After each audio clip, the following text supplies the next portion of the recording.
And let's get started. The first one is personal development. Now, in illustrating personal development,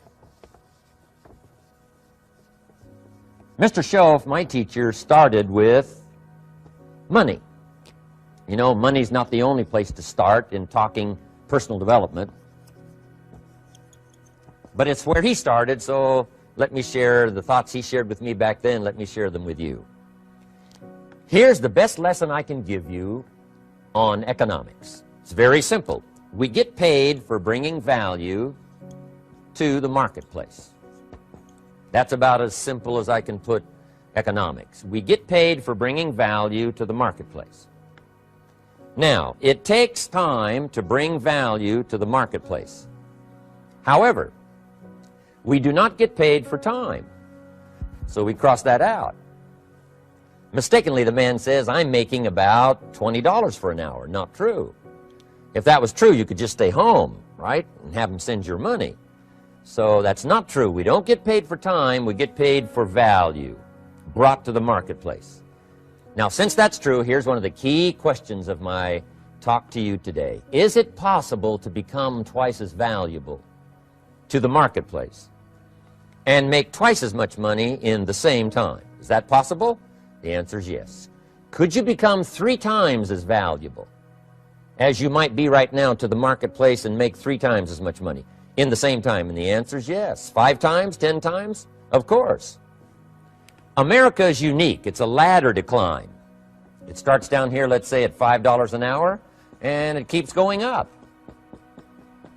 Top income last year, $80 million.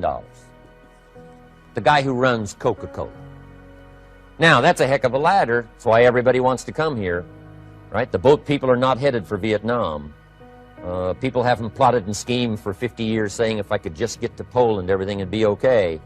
Not true. Everybody wants to come to America. And the reason is because we've got the best wind ever blowing in our favor. We've got the best economic opportunity anybody's had in 6,500 years. And all you have to do is understand it and take advantage of it. Now, there's some key questions to ask here. Why would the marketplace pay someone only $5 an hour? Very simple answer. They're not very valuable to the marketplace. Now, we must underline to the marketplace. This person might be a very valuable brother, yes. Member of the family, valuable, yes. Valuable member of the church, of course. Valuable citizen of the country, yes. Valuable in the sight of God, no doubt. We're all of equal value in the sight of God. But if you're not very valuable to the marketplace, you don't get much money. You say, well, it shouldn't be that way. Well, then you got to start your own country. You know, this one's been in process for 200 years, and this is the best we've been able to come up with so far. But here's the key. You don't have to stay here.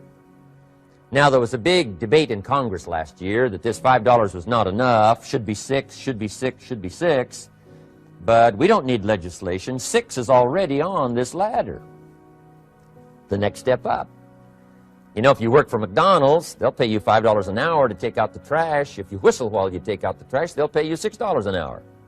So we don't need that legislation. You just need to take lessons on how to whistle. Have a good attitude. Now, as you begin to climb this ladder, why would the marketplace pay some people $50 an hour? Answer, evidently, they must be more valuable to the marketplace. 10 times more valuable. And is that possible for someone to be 10 times more valuable and earn $50 an hour instead of 5? And the answer is yes. That's what America is all about. Now, why would the marketplace pay some people $500 an hour? Evidently, this person must be much more valuable to the marketplace. That's what's important to understand, to the marketplace. And would the marketplace pay one person $80 million for 1 year's work? And the answer is, of course. If you helped a company make $1 billion, would they pay you $80 million? I'm telling you, it is possible. And that's why America is so exciting. That's why this financial ladder is so exciting. It's possible for all of this to come true for all of you, no matter where you start. As a student in school, just getting started out there in the workplace, This is all possible for you. Now, Mr. Schoaf gave me the clue on how to climb this ladder as high as I wanted to climb. Now, we're talking primarily economics here. There's a lot of other ways to become valuable to your family, valuable to your friends, valuable to the community, valuable to the team, right? Valuable to the team effort, valuable to the concert. But here's what he said to me. In climbing this ladder economically, all you have to do is work harder on yourself than you do on your job. Once I heard that, it made sense to me. I kept hoping that everything else would change around me, found out that if I went to work on myself, worked on my skills, worked on my language, if I became better than I was each year, if I grew in skills and language and vocabulary and competence, then I would become attractive to the marketplace. Not very long ago, a company called me and said, Mr. Rohn, we're expanding internationally. We'd like to have a bit of your expertise to help us. Would you give us a bit of your time? We'll add some millions to your fortune. And I said, okay. And I thought later, isn't that interesting they would call me? Then my second thought was, of course they'd call me. Who else would they call? I can get the job done. Now, what a contrast for me, farm boy from Idaho, raised in obscurity, parents of modest means, broke when I was 25. How come I would get a telephone call and someone offer me a lot of money to help them in expanding around the world? Simple answer, evidently. Something happened to me between age 25 and where I am today. And I can tell you where it all started. From my teacher, Mr. Schoaf, who said to me, we don't have to change what's going on out there. That's the wind that's blowing. All we have to do is change what's going on in here. And now there's several ways to do that on personal development.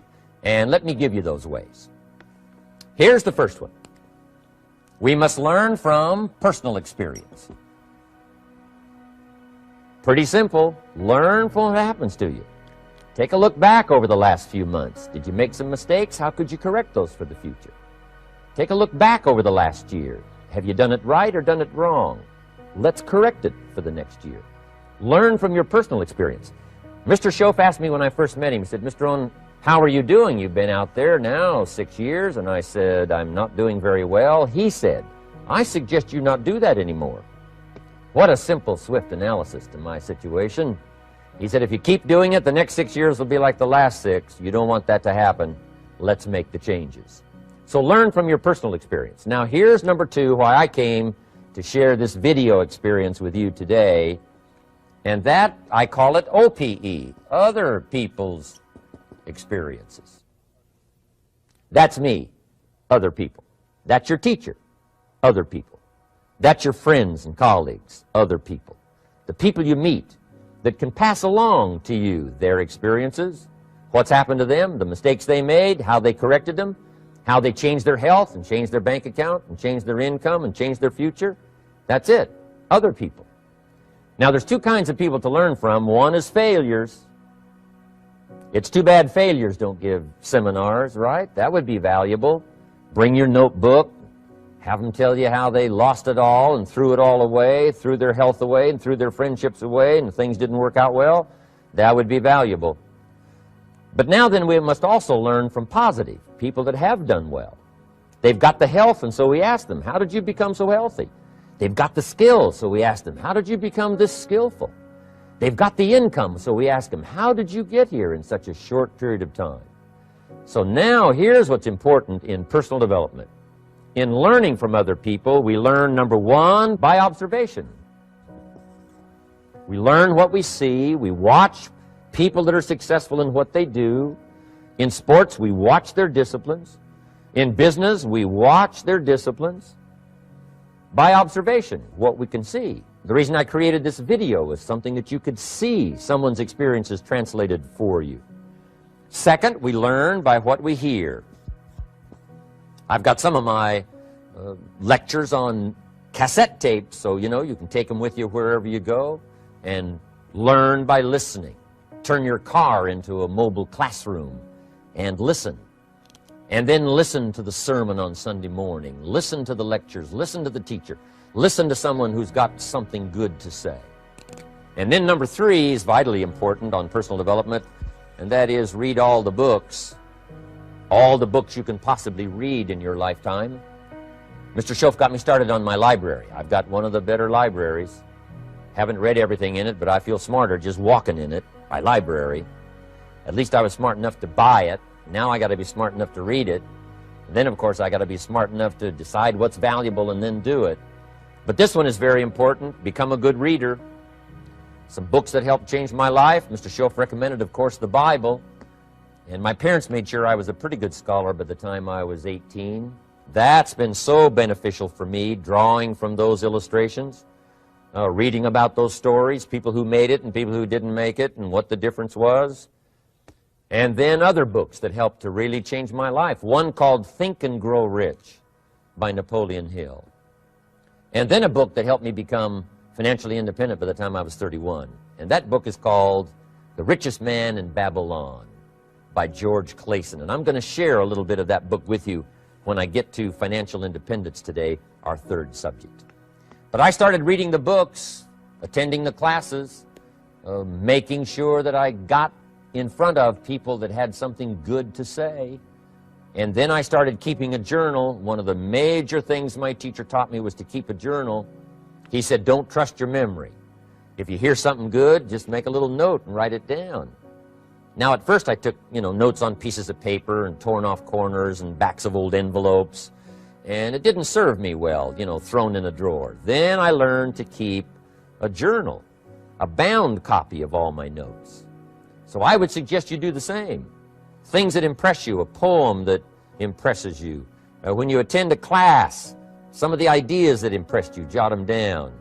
You read something in a magazine, right? Some ideas. Take those out, put them in your journal. Keep a good journal the rest of your life. This will serve you well. My journals make up a significant portion of my own library. And if you saw my library and saw my journals, I tell you what you'd have to say. This is the library, and these are the journals of a very serious student. No wonder Mr. Rohn is invited to lecture and speak on his experiences around the world. So I want the same thing to happen to you. Value captured that you can resort to later, go back over it and review it, and let it become valuable to you. So that's my first subject, personal development. Work harder on yourself than you do on your job. Develop the skills, learn the lessons, take the classes, absorb all that is being taught to you these days. And then later on, of course, you can sort it out, what's valuable to you and how to refine it for your business and for your life and for your future. But the main thing is to get it and start this process of personal change, personal development. And let me say it one more time. If you will change, everything will change for you. You'll never be the same. You'll keep growing. As you look back on a few months, look back on a few years, you won't believe the progress you can make. Economically, your relationship with your family, your friends, and whether you're in sports or economics or whatever, I'm telling you, that whole process of committing yourself for personal change, personal value, can really make your life unique and worthwhile. Now let's cover the 2nd subject, on setting goals. Mr. Schoaf gave me some tips on setting goals that changed my life forever. And I want to share those with you.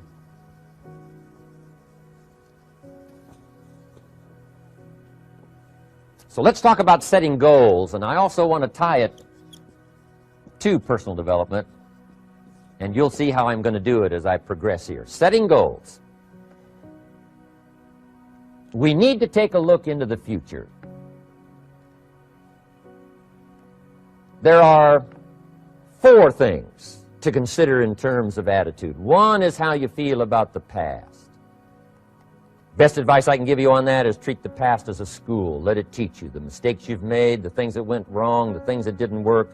Don't use the past as a burden to carry, and don't use the past as a club to beat yourself to death. Past losses, past failures, past mistakes. But let the past be a school. Tough school maybe. We've all been through some tough stuff. So if you feel good about the past, draw from it for experience and let it teach you. Then next is how you feel about the future. We've got to have the future well designed. The future is called the promise. And here's what we teach in our leadership series. The promise of the future can be an awesome force for your own future. The promise of the future, designing the future. There's two ways to face the future. One is with apprehension, and the other is with anticipation.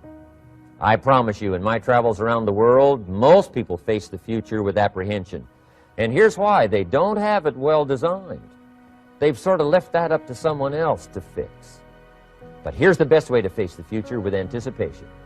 And you can face the future with anticipation if the future is clear, if the future is well designed.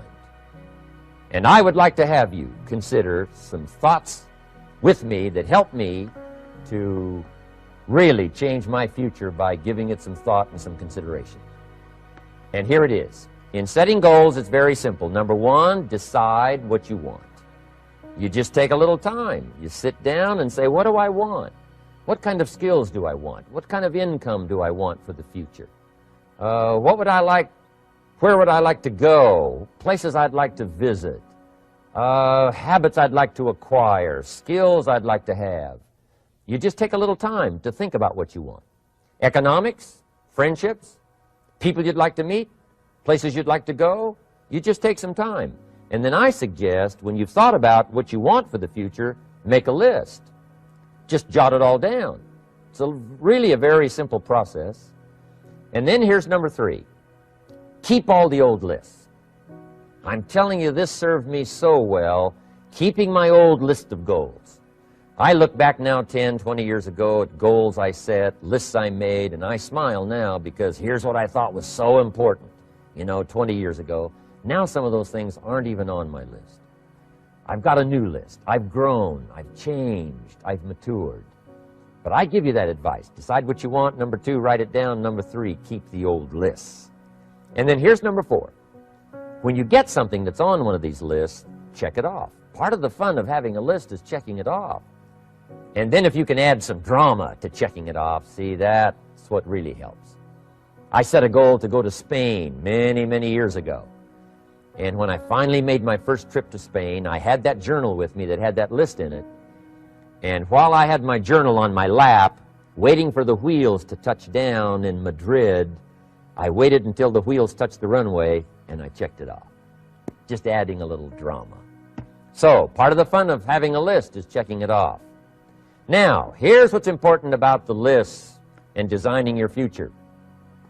If the future gets clear, the price gets easier. Because you got to remember, for every promise, there's a price to pay. Everybody's got to pay the price. Everybody's got to do the deal. Everybody's got to do the disciplines. Everybody has to pay. But here's what I've discovered. If the promise is clear and powerful, the price is easy to pay. The price is some classes. The price is a few books. The price is a few disciplines. The price is finding something that'll make your life better, make you grow, make you change, make you develop. So the first part of the key is to design the promise. Then, what is the price to pay? I'm telling you, the price will be easy. Anybody in my audience can pay it, no matter where you are, where you come from. Color doesn't matter, religion doesn't matter, where you grew up doesn't matter, circumstances don't matter. I'm telling you, if you'll make the promise of the future clear for yourself, the things you want, the places you want to go, the things you want to have, the person you want to become, the skills you want, the homes you want, the future you want, the friends you want, all of the values of life that you could possibly want. If you'll make that clear, make those lists, and be serious about it, I promise you it's an easy price to pay. Anybody can pay it. And the best advice I can give you is, if I can do it, you can do it. Farm boy from Idaho, raised in obscurity, I changed my life, turned it upside down, turned it all around, found economics, found future, found promise, and if I can do it, you can do it. So, start setting your goals and see if you can't get a better excitement going for the things you want to accomplish for the future. Now here's my third subject, and that's called financial independence. Oh, by the way, before I get to financial independence, let me cover one more point.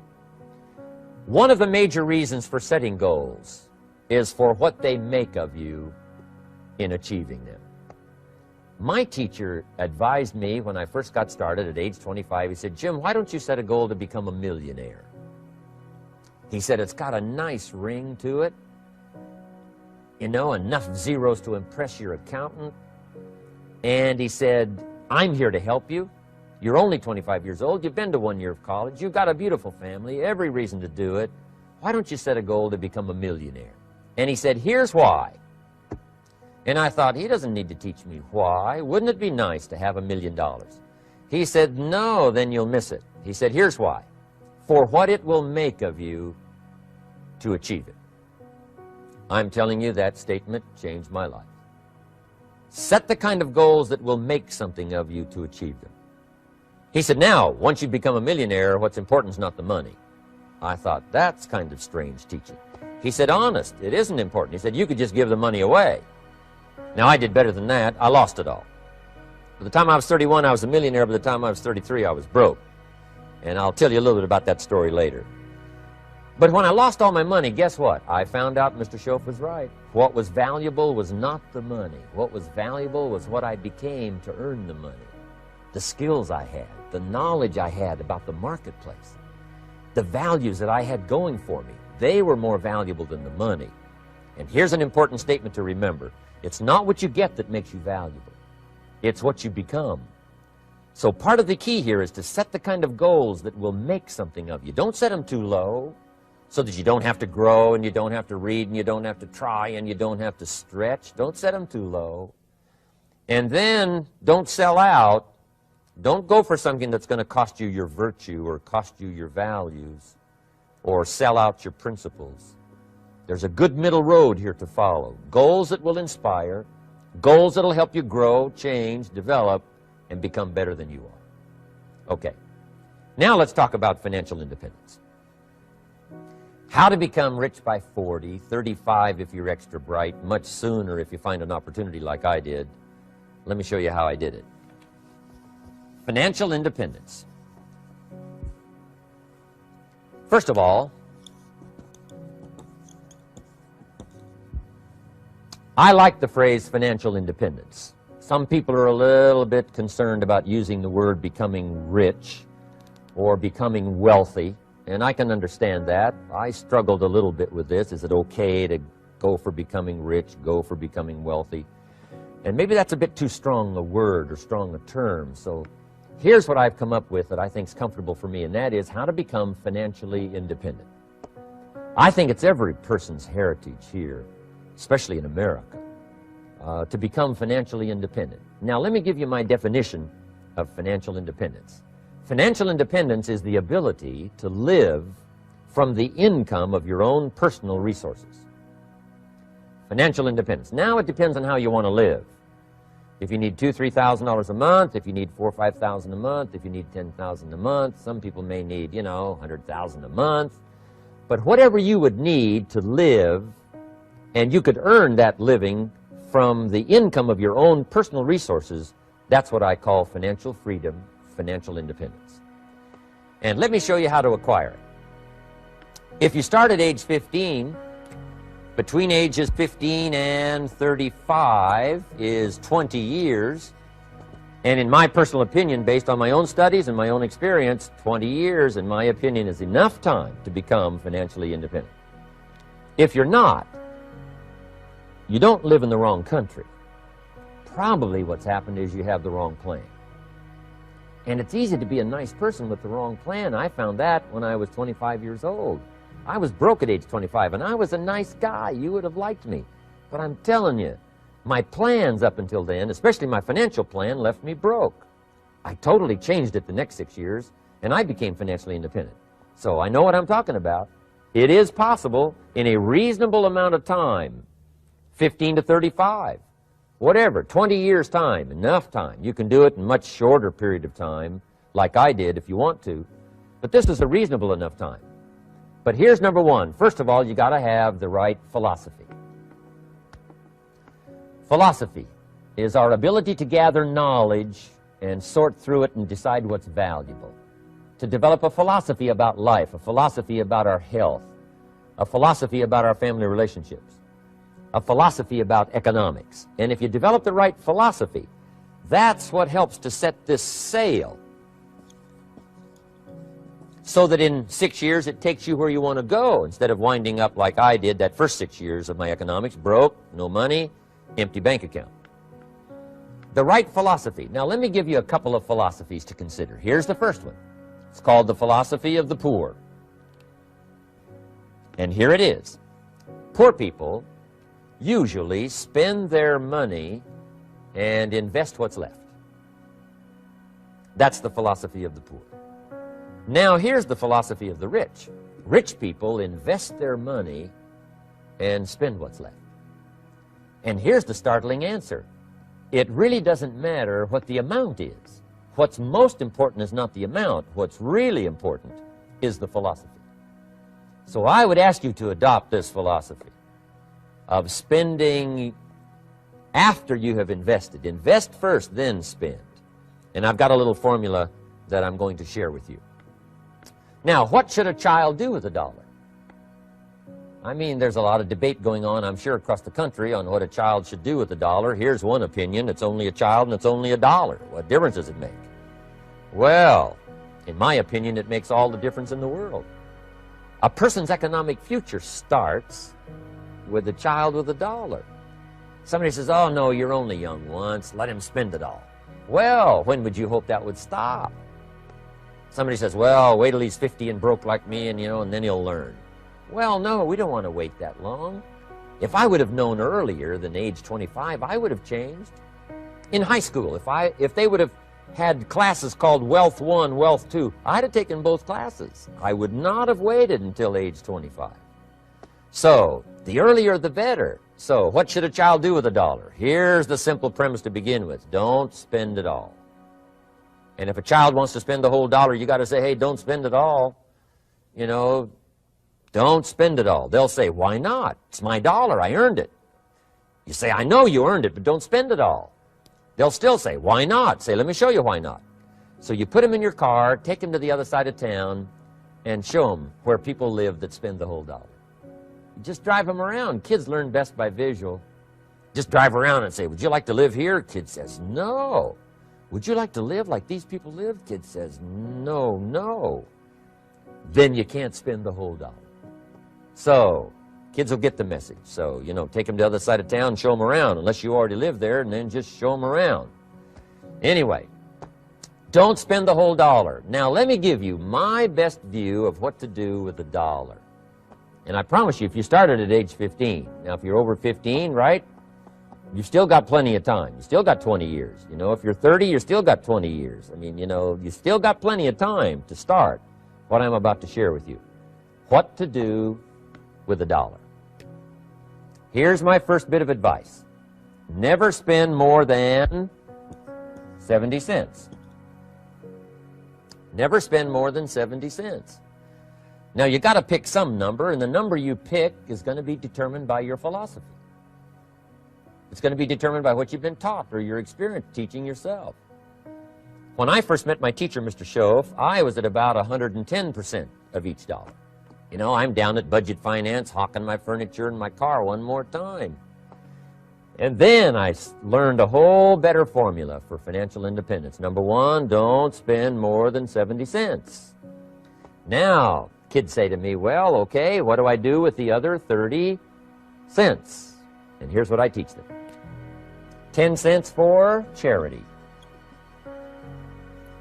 Charity or church, or helping people that can't help themselves. 10 cents to support worthy projects. Projects that you feel good about. 10 cents out of every dollar. It's called being generous with part of what you've taken out of society. Now, in my opinion, nothing teaches us character better than generosity. No class, no teacher, no book teaches character better than generosity. And the best time to start is when the amounts are small. And I know if kids learn these lessons well, they'll give a dime out of $1, help people that can't help themselves, support worthy projects. Or if you belong to a church, they teach tithe, piece of. That's very important. Now, because when the amounts get larger, sometimes it's a little more difficult. Giving 100,000 out of $1 million, someone says, oh, if I had $1 million, I'd give 100,000. I'm not sure. That's a lot of money. So the time to start is when the amounts are small. 10 cents out of the dollar. Okay, next 10 cents I call active capital. Active capital means do something to make a profit. Active capital. Set aside a portion of your income. Wages are okay, but I'm telling you, wages will make you a living. Profits will make you a fortune. So set aside part of your income as capital, called active capital. Any kind of project you can possibly think of, you can possibly come up with. I'm going to write a new book, I think, for kids. I think the title is going to be, Of Course Kids Should Pay Taxes. It's kind of an interesting title. In California, kids do pay taxes. When a child walks into 7-Eleven, buys something that costs $1, the proprietor says, give me 7 more pennies. And the child says, hey, what's these 7 pennies for? And the proprietor says, that's the taxes. Kid says, well, hey, I'm only 8 years old. Proprietor says, congratulations, you're my youngest taxpayer. Give me the money. So in California, where I live, kids do pay taxes. Big question is, should they? And my book will answer that question. Of course, kids should pay taxes. Nothing is for free. If you want to ride your bicycle on the sidewalk instead of in the mud, you got to pay the 7 pennies. Nothing is free, so we all have to pay. So, 10 cents out of your living, out of the money you earn, set aside for capital. Capital to try your best to show a profit. And in my book, it's going to be all kinds of ways kids can make money, right? 2 bicycles, one to ride and one to rent. I mean, you know, it doesn't take long to figure out some enterprise that'll start making a profit. Then you must jot this down if you're taking notes. Profits are better than wages. 1, you can't usually start wages until you're about 16, 15, 16, but you can make a profit long before you're eligible to start earning wages. And then there's no limit to profits, and they can double and triple and quadruple. You know, there's no limit. It's incredible how fast profits can grow. So profits are better than wages. Wages make you a living, profits make you a fortune. Now, the third 10 cents is vitally important. I call it passive capital. Capital you let somebody else use. A financial institution, stocks and bonds, mutual funds, whatever. Let someone else use it. You furnish the money. They use it to make a profit, but they pay you for the use of it, called interest. And here's one of the things that'll make you financially independent fairly quickly, and that's called compound interest. And this is how you get it. Letting someone else use a portion of your money, your substance. They show the profit, they pay you interest.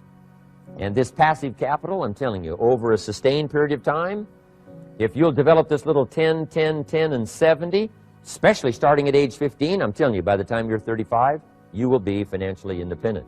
You'll have the ability to live from the income of your own resources. And then one more point on passive capital. There's a Bible philosophy. I'm an amateur on the Bible. But there's a Bible philosophy that teaches the borrower is servant to the lender. And if you want to be in a powerful position as you grow older, finally when you become mature, maybe have your own business, things have worked out for you for the future, the position you always want to be in is the power position, and that's called the lender. The lender is the power position. So if kids learn early enough, and then you ask them what they'd like to be when they grow up, I'm telling you, once they understand, they'll say, well, one of the things I want to be is one of those lenders. That's the power position, not the spender. No, you'll be pitied the rest of your life if you just become a spender. You got to become a lender. And I think this is the one formulas to follow. 10 cents out of every dollar. Let someone else use it. Be the lender, power position. Then try to show a profit. Can't we teach our children how to take $1, search the neighborhood, find a broken wagon, pay $1 for it, bring it home, you know, clean it up, sand it until it's clean, paint it red till it shines, straighten out the wheels till they're true, take it back to the neighborhood, sell it for $5? Anybody can do that. Now, does the child deserve $4 profit? And the answer is yes. Society now has a mended wagon. And that's what America's all about. Finding something, touching it, making it better, making a profit, taking part of your resources, helping people who can't help themselves. Let someone else use it to make a profit. Some projects require more capital than one person has. Exciting. and then let them pay you for the use of it? America's had this philosophy now all these years. Communism has taught all these years capital belongs in the hands of the state, not in the hands of the people. We've been teaching all these years capital belongs in the hands of the people, not in the hands of the state. And we turned out to be right. Capital in the hands of the kids, capital in the hands of the people. Enterprises that make a profit, enterprises that grow. It's the hope of our future. So that little simple formula, I hope, will help you. Now, one more key on financial independence, and that is attitude. Attitude. Here's number one. I used to say, I hate to pay my bills. My teacher straightened me out on that. He said, let's see, Mr. Rohn, what you hate to do is pay $100 on an account and reduce your liabilities and increase your assets. I said, well, no, not if you look at it that way. He said, well, it all depends on how you look at it. So wouldn't you love to pay your bills, reduce your liabilities, increase your assets? You got to have that kind of attitude. I found out the same attitude about taxes. I used to say, I hate to pay my taxes. And Mr. Shove said, well, that's one way to live. But don't you understand? Taxes is how we care and feed the goose that lays the golden eggs. Wouldn't you want to do your share? Someone says, yes, but the goose eats too much. Probably true. But hey, we all eat too much. We all need to go on a diet. Better a fat goose than no goose. So I finally became a happy taxpayer. Now, I think taxes are too high, so I'm working to get taxes lowered for our economic future.